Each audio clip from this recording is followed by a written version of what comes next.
Assalamualaikum warahmatullahi wabarakatuh.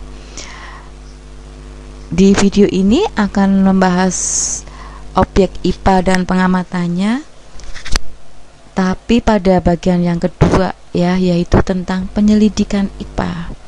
Saya ajak mereview kembali, IPA itu kan punya singkatan ilmu pengetahuan alam, di mana IPA itu ilmu yang mempelajari segala sesuatu yang berada di sekitar kita, baik itu yang hidup maupun yang mati. Yang hidup yang ada di sekitar kita itu apa saja? Ada manusia, ada hewan, ada tumbuhan, ada mikroorganisme. Sedangkan yang tidak hidup itu kan ada, bisa kalian lihat di lingkungan sekitar kalian, ada udara, ada cahaya, ada air, dan sebagainya. Kalau disebutkan semuanya banyak sekali. Nah, jadi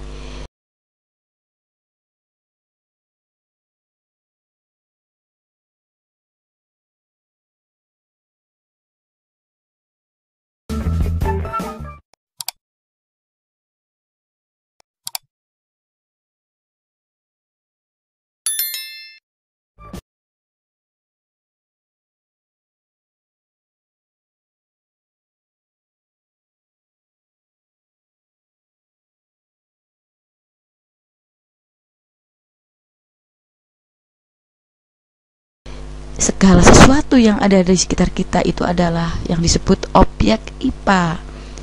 Objek IPA ada dua kategori kan ya, ada biotik makhluk hidup dan ada abiotik atau makhluk tak hidup. Nah, untuk abiotik itu sendiri sudah kalian sebutkan tadi, ada air, tanah, udara, cahaya, gas dan sebagainya. Sedangkan untuk yang hidup atau biotik itu adalah objek yang mempunyai ciri-ciri hidup. Apa saja? Itu ada 8 ciri. Ada bernafas, makan dan minum, mengeluarkan zat sisa, bergerak, tumbuh, berkembang, bereproduksi, peka terhadap perangsang, dan mampu beradaptasi terhadap lingkungan. Nah, bagaimana cara mempelajari objek IPA tersebut? Ya, antara lain adalah dengan cara mengamati, mempelajari melalui 3 proses, yaitu apa saja? Proses penyelidikan IPA atau yang disebut penyelidikan ilmiah itu adalah ada kegiatan mengamati atau pengamatan, kemudian membuat inferensi, kemudian mengkomunikasikan. Apa maksudnya 3 proses itu? Kita mulai dari yang pertama adalah melakukan pengamatan. Jadi pengamatan adalah proses mengumpulkan data dan informasi tentang benda yang sedang diselidiki, tentang benda yang sedang kalian amati. Nah, pengamatan dapat dilakukan dengan bantuan indera manusia maupun dengan alat, tergantung apa yang kalian amati. Misalnya mengamati perubahan warna larutan, dapat dilakukan dengan indera penglihatan, atau melakukan pengamatan terhadap bakteri menggunakan mikroskop, atau mengukur benda dengan alat ukur, misalkan mengukur suhu tubuh misalkan dengan termometer. Begitu, itu pengamatan. Nah, langkah kedua apa? Dari hasil pengamatan ya, pada saat kalian mengamati tentunya ada sikap-sikap yang dilakukan oleh peneliti ya. Ini saya sebelum masuk ke proses yang kedua, sikap untuk peneliti, sikap untuk pengamat itu harus teliti, sabar, kemudian punya rasa ingin tahunya itu tinggi, besar, dan objektif, jadi apa adanya, dan bersifat tenang supaya menghasilkan informasi dari hasil pengamatan itu lebih rinci gitu. Nah, sekarang masuk pada tahap yang kedua, yaitu membuat inferensi. Apa itu? Membuat inferensi adalah merumuskan penjelasan berdasarkan data dan informasi yang telah dikumpulkan pada saat pengamatan. Penjelasan tersebut digunakan untuk menemukan hubungan antar aspek yang diamati dan membuat hipotesis atau dugaan sementara. Jadi dari mengamati, misalkan mengamati kupu-kupu, nah ditulis dari pengamatan kupu-kupu itu apa yang kalian peroleh, apa yang kamu peroleh, ditulis. Misalkan ditulis kupu itu punya sayap. Mengapa punya sayap? Karena bisa terbang, kakinya 6 gitu ya. Itu contoh membuat inferensi. Yang berikutnya adalah setelah membuat inferensi, mengkomunikasikan. Apa itu? Semua penjelasan yang dirumuskan dengan baik ya itu nanti dikomunikasikan. Nah, komunikasikan itu dalam bentuk laporan atau lesan, dipresentasikan di depan teman kalian, disampaikan. Jadi hasil pengamatan kalian itu ditulis dalam bentuk laporan, nanti dikomunikasikan, disampaikan ke teman-teman. Nah, biasanya dalam mengkomunikasikan itu nanti didukung data dalam bentuk tabel, dalam bentuk grafik, seperti diagram ya itu. Nah, oke. Nah,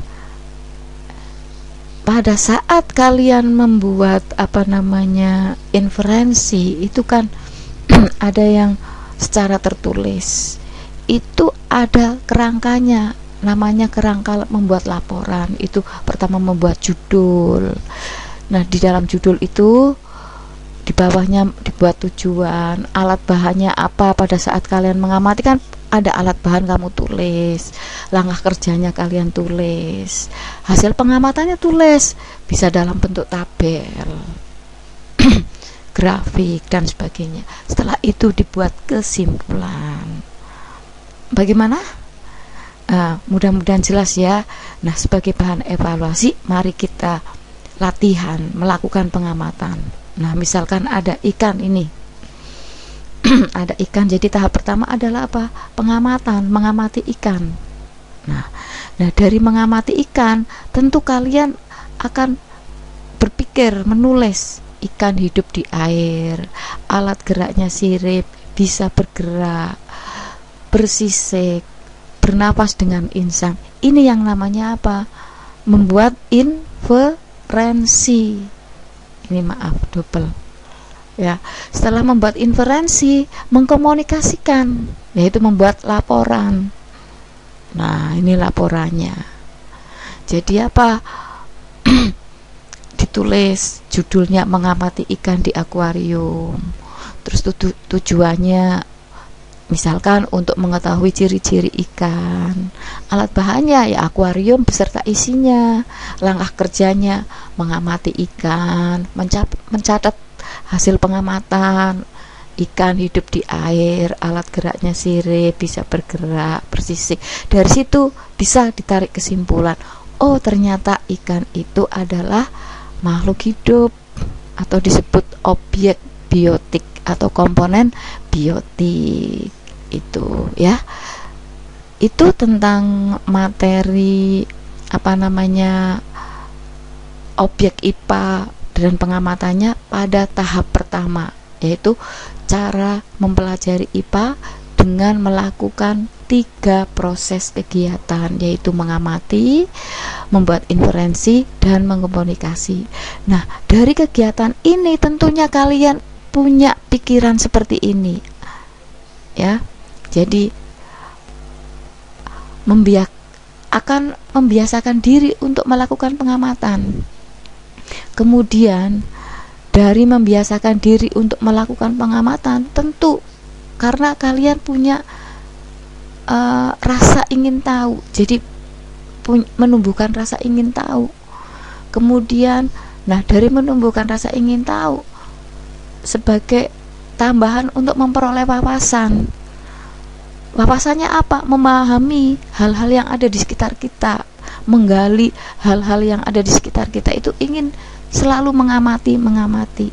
Nah, tentunya dengan cara apa? Berpikir logis dan sistematis. Nah, itu semua adalah imbas dari kegiatan belajar melalui proses penyelidikan, atau yang disebut manfaat dari kegiatan belajar melalui proses penyelidikan. Nah, sekarang kalian bisa latihan lingkungan yang ada di sekitar kalian. Coba kalian amati, kemudian ditulis hasil pengamatan. Itu merupakan langkah yang kedua, inferensi. Hasil tulisan, buatlah laporan. Oke, nah laporan itu adalah merupakan bukti sebagai komunikasi dalam bentuk tulisan. Bisa kalian pajang di kelas atau pajang di rumah, itu adalah bentuk komunikasi. Oke, itu belajar ya melalui proses penyelidikan IPA atau penyelidikan ilmiah. Oke, sampai jumpa pada video berikutnya. Terima kasih. Wassalamualaikum warahmatullahi wabarakatuh.